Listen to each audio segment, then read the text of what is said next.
Hello everyone, আমি জ্যোতি। আমার নতুন আরেকটি ব্লগে সবাইকে অনেক অনেক স্বাগতম। আজ হলো শুক্রবার সকাল থেকেই ব্লগটা শুরু করছি। সপ্তাহের এই একটা দিন আমার ভীষণ প্রিয়। আমি সারাটা সপ্তাহ মানে 6টা দিন অপেক্ষা করি কবে শুক্রবার আসবে। শুক্রবার শেষ হওয়ার পর থেকে শনিবার থেকে কাউন্ট করা শুরু করি, রবি সোম কবে শুক্রবারটা আসবে। শুক্রবার হলে সব লেট একটু দেরি করে ঘুম থেকে ওঠা যায়। হাজব্যান্ড বিশেষ করে ভালো লাগে, হাজব্যান্ড বাসায় থাকছে। ও অবশ্য প্রতি সপ্তাহে থাকে না, প্রায় সপ্তাহ বাড়ি চলে যায়। তো যখন বাসায় থাকে ভালো লাগে, মানে ভালো সময় যায়। একসাথে দুপুরে লাঞ্চটা করলাম, তারপর আবার বিকেলবেলা কোথাও একটু ঘুরে আসলাম, একটু কিছু খেলাম, বা খুব ভালো একটা সময় যায়। পরিবার সবাই একসাথে থাকতে পারি দিনটাতে। আমার শুক্রবার ছোট থেকে খুবই ভালো লাগে। মাকেও পেতাম, মার অফিস ছুটি থাকতো।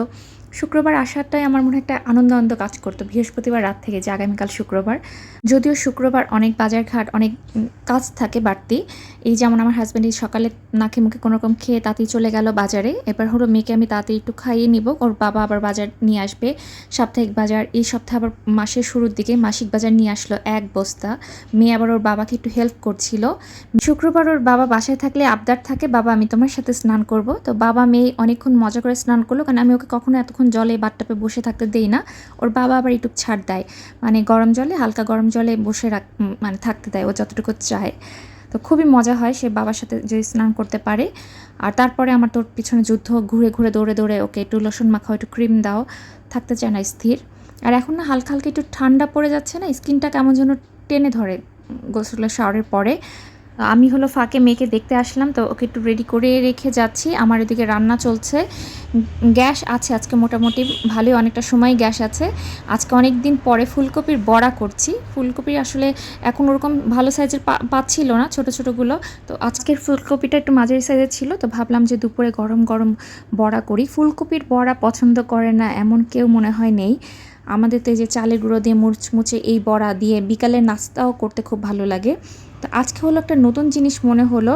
এটা হলো আমার মনিদিদি বললো যে এই অরিগানো পাতার বড়া খাওয়া যায় নাকি। তো দেখি কেমন হয়। অরিগানো গাছটা আমার বড় হতে হতে উপর তলায় চলে যাচ্ছে, ও শুধু লম্বায় বড় হচ্ছে, আশেপাশে আর বড় হচ্ছে না, ডালপালা হচ্ছে না। তো নিচ থেকে কিছু পাতা ছিঁড়ে নিলাম, দেখা যাক অরিগানো গাছের পাতাটা মানে বড়াটা কেমন হয়। এই পাতাগুলো শুকিয়ে না কুচি করে এগুলোকে শুকানোর পরে কিন্তু এটা আমি পিৎজা কিংবা পাস্তায় ব্যবহার করতে পারি, কিন্তু এই কাজটা করাই হচ্ছে না। 2টা অরিগানো গাছ বেশ খুব বড় লম্বা হয়ে যাচ্ছে। অরিগানো গাছের পাতাটা ছিঁড়ার সময় পাতা থেকে আমার মানে হাত থেকে একটা অরিগানো সুন্দর একটা স্মেল পাচ্ছিলাম, কিন্তু চিন্তা করছি ভাজার পরে এই স্মেলটা কেমন লাগতে পারে, অরিগানো ফ্রাই আর কি জিনিসটা হবে। তো পাতাগুলোকে ভালো করে সুন্দর করে পরিষ্কার করে নিলাম, ধুয়ে নিলাম।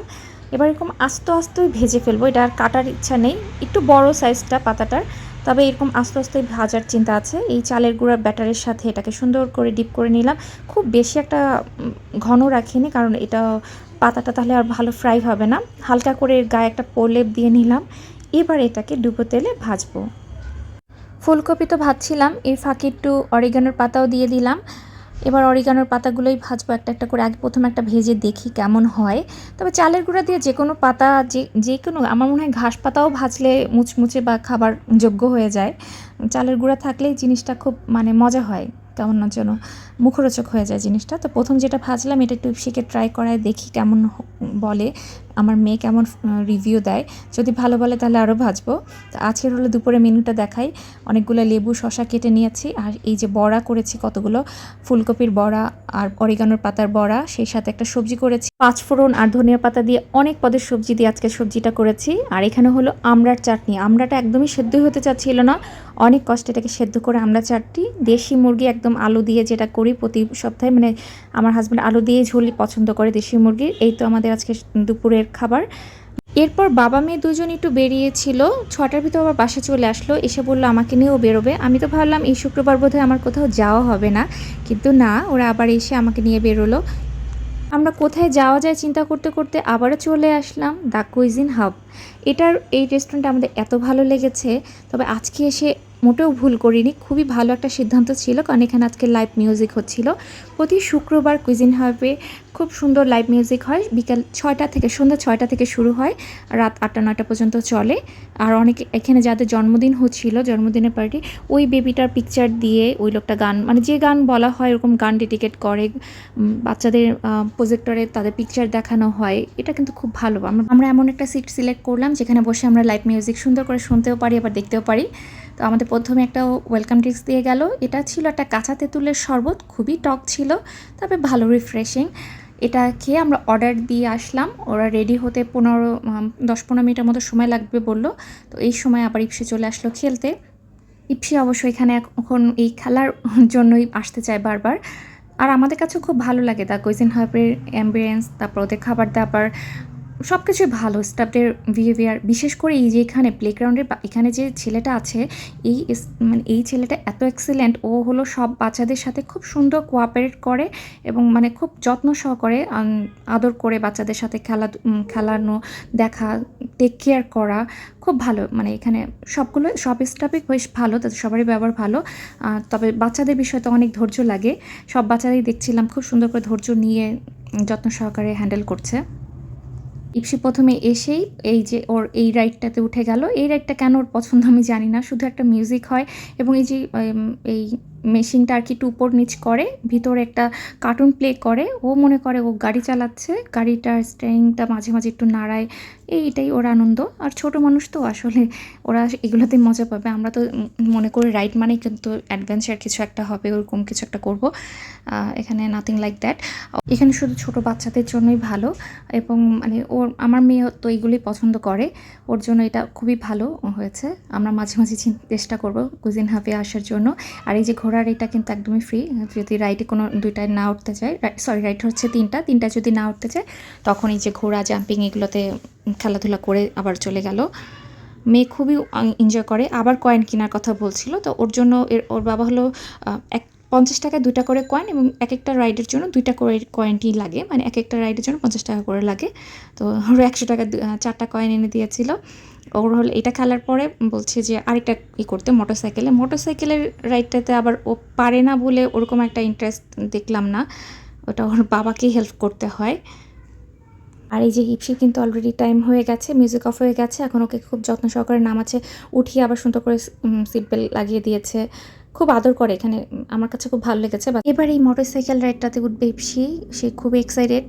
এক একটা থেকে একটা শেষ হচ্ছে ওর কাছে, মানে এই খেলতে পারা, রাইডে ওঠা, এগুলো ওর কাছে খুবই আনন্দদায়ক, সব বাচ্চাদের জন্যই। আর শুক্রবার আমার মেয়ে মনে হয় আমার মতো শুক্রবারে অপেক্ষায় থাকে কখন শুক্রবারটা আসবে। রাইড শুরু হয়ে গেছে। ওর বাবা এটা ভালোই খেলে, ওর বাবা ভালোই যে কোনো গেমই খুব ভালোই খেলে। তো মেয়ে এখন আসলে বাবার সাথে সঙ্গ দেয়, আর বেসিক্যালি ওর বাবাকে এটা খেলতে হয়। এটা মজার একটা খেলা। আমার মনে হচ্ছে আমিও একদিন ওর ইপসিকে এরকম খেলতে নিয়ে আসবো। আমি এটাকে একটু মোটরসাইকেল চালাতে ইচ্ছা হচ্ছিলো। মোটরসাইকেলটা যে রোড দিয়ে চলছে, এখানে অনেক কয়েনের ব্যবস্থা আছে। এই কয়েনগুলো নিতে পারলে মোটরসাইকেলের স্পিডও বেড়ে যায়, ওর পাওয়ার বেড়ে যায়। আবার অ্যাক্সিডেন্ট করলে সেই পাওয়ারগুলো আস্তে আস্তে লুজ করতে থাকে। এই তো এটা একটা মজা, এরকম খেলতে থাকে 5-7 মিনিটের মতো। এক একটা রাইড এরকমই 5-7 মিনিটের মধ্যে শেষ হয়ে যায়। তো ইপসি 2টা খেলা শেষ, আর এদিকে আমাদের খাবারও সার্ভ করে ফেলেছে। তো চলে যাচ্ছি আমরা। আর আজকে আর পিকচার তুললাম না এই লাভের ভিতরে এই দোলনায় বসে, এর আগে আমাদের তোলা আছে। তবে আজকে না সাজানোটা বেশ সুন্দর ছিল। আজকে এখানে 2টা প্রোগ্রাম হচ্ছে, আর এই যে বাইরের সাইডটাতেও বসতে কিন্তু বেশ ভালো। এবার হলো খাওয়া দাওয়া করার পালা। এখানে খাবার সবসময় খুব মজার। আমরা নিয়েছি রুমালি রুটি, বাটার নান, চিকেন টিক্কা মশলা, বাটার চিকেন টিক্কা মশলা। বাটার চিকেন টিক্কা মশলাটা অসম্ভব মজা ছিল। চিকেন ভর্তা। তো আমাদের দুজনের জন্য মানে এই বাটার চিকেন মশলাটাই এনাফ ছিল। এটা 3 জন অনায়াসে শেয়ার করে খাওয়াই যায় এবং এত মজার ছিল কি বলবো। বাটার চিকেন মশলা যেটা, প্রতিটা বাইটে বাইটে আমার মনে হচ্ছিল মুখের ভিতর ক্রিম মেল্ট করছে, বাদাম হয়তো ব্লেন্ড করা আছে, মানে অসম্ভব মজা। আমি নেক্সট আসলে আবারও এটাই খাবো। আর আমরা রুমালি রুটি না খেতে খেতে আবার অর্ডার দিচ্ছিলাম।